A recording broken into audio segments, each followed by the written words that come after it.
Објавувањето на законот за јазици во службен весник, кој веќе почна да се имплементира со објавувањето на двојазична табла на Министерството за економија, ќе донесе нов удар врз буџетот на државата, кој се полни од джебот на граѓаните. Покрај потенцијалното нарушување на меѓуетничките односи, тој ќе донесе и нови вработувања во институциите, бидејќи ќе мора да се вработат лица кои ќе знаат и македонски и албански јазик. Кога станува збор околу бројот на нови вработувања според овој закон, министерот Дамјан Манчевски, под чија надлежност јавната администрација, вели дека се уште не се знае колку нови лица ќе бидат вработени, но потенцира дека министерството е подготвено за имплементација на законот. Администрацијата секогаш ќе се подготви за сите предизвици и исполнување на сите закони. Бројот апсолутно ние како МИО не можеме да точно го знаеме. Тоа е секоја институција посебно.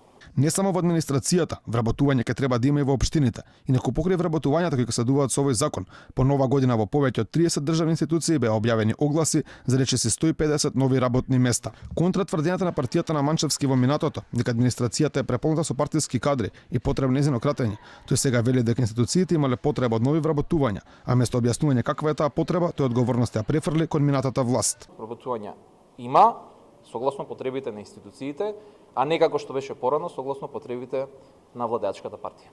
Иако Екатерина Захариева во јуни минатата година како претседавач на Европската унија порача дека на Македонија е потребен напредок во реформирањето на јавната администрација, министерот Манчевски смета дека имало добар напредок во реформите. Неговиот став се коси и со оној на неговиот колега од владата, Бујар Османи, кој неодамна порача дека владата ја мобилизира државната администрација во давање конкретни резултати на реформскиот план, прогласувајќи вонредна состојба во администрацијата.